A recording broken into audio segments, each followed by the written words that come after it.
You are to come home and focus on your juken. Is that understood? Said Hiyashi, allowing no room for argument. Yes, Hiyashi-sama, said Hinata with something in her voice that Hiyashi had never heard there before, hatred. Hiyashi, hoping that his daughter was just angry and would get over it in time, decided to let her vent in a constructive way. By sparring with her sister. The way he saw it, whatever Hinata threw at Hanabi, Hanabi as the stronger of the two could handle it. Oh, how wrong he was. While the spar between the two sisters started out like most, with Hinata on the defensive while Hanabi attacked. What Hiyashi did not understand, was that Hinata just didn't want to hurt her baby sister.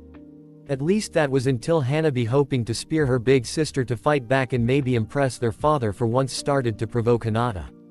Hanabi loved her big sister with all her heart, as Hinata was the only person who treated her like a girl, and not as the future head of the clan.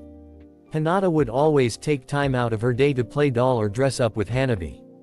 Hanabi wanted nothing more than her sister's happiness, and having overheard Hinata's meeting with their father, thought that if their father was impressed with Hinata's fighting he might let her see her crush. So with that in mind she said something that nearly cost her dearly. Hinata was picking herself off the floor when she heard something that made her insides boil, and unbeknown to her, her father inwardly cringe. Your pathetic sister, just like that loser boyfriend of yours. It's a good thing you can't see him no more. Maybe now you can find someone worthy of a Hyuga. Said Hanabi, hoping her big sister would one day forgive her for that. Hinata saw red. She could handle someone insulting her, but she wouldn't let anyone call Naruto pathetic. Hinata assumed a stance and spoke 11 words that had Hiyashi running to block Hinata from getting to her sister. You're in my field of divination. 8 trigrams 32 palms. Yelled Hinata, summoning every ounce of anger and hatred she had felt for the last 8 years. She ran at her sister to deliver the first 2 palms. 2 palms, yelled Hinata, but before she could hit her sister her father appeared before her. Kaden, said Hiyashi, block his daughter from getting to her sister. But Hinata was not through yet. Picking herself off the floor, Hinata looked at her father. Suddenly it was not Hanabi she was mad at, it was him. Hinata thought of everything he ever put her through, but most importantly she thought of her friendship with Naruto, a friendship that would now never be allowed to develop into something more. Hinata did something that would shock and amaze Hiyashi for years to come. Shadow Clone Jutsu. Said Hinata, creating a clone of herself. The clone began to spin chakra in Hinata's hand, forming a jutsu that Hiyashi had not seen in almost 13 years. Rasengan! Screamed Hinata as she charged her father. Hiyashi was so shocked by seeing his daughter use the 4th jutsu that he almost didn't create a Kaden in time. The 2 powerful jutsus met in a violent clash. Had Hinata had time to perfect the Rasengan, the backlash from these 2 jutsu clashing might have destroyed the dojo they were in. Luckily Hinata had not perfected it yet. Add to the fact that Hinata was low on chakra and you get a Kaden emerging victorious. Hinata was thrown across the room and knocked unconscious. Panting slightly, Hiyashi looked at his youngest, who was looking at her sister in wide-eyed shock. Hanabi, take your sister to her room and have a medic take a look at her. Said Hiyashi, but Hanabi continued to stare at Hinata. Hanabi! Yelled Hiyashi, getting his youngest to snap out of it. Yes, father. Asked Hanabi, snapping out of her shock. She couldn't believe her sister was really that strong. Had her big sister always held back against her? And if so, why? I said take your sister to her room and have a medic look at her. Repeated Hiyashi. Yes, father. Said Hanabi, doing as she was told. After Hanabi had left with her sister, Hiyashi allowed the shock he was feeling to come to the surface. Falling to the floor, Hiyashi shook slightly. Did his daughter really care so much for Naruto Uzumaki, that she was willing to use 8 trigrams 32 palms on Hanabi, just because the girl had insulted him? Then she tried to use the Rasengan on him. Where had Hinata learned those jutsus she used? And even more troubling was the look in Hinata's eyes when she had charged at him. It was a look of anger and hatred, but even more than that there was an endless well of hurt in her eyes. Had he been the one to put that hurt there? Kami, what have I done? Thought Hiyashi as he picked himself of the floor. He needed to talk to his oldest daughter. Not as Hiyashi the clan head, but as Hiyashi the father, something he hasn't been in too long. Hinata awoke with a major headache. What happened? Thought Hinata, then she remembered what happened. She remembered the meeting with her father, the spar with her sister, but most of all she remembered losing control. What have I done? Thought Hinata, regretting losing control of herself.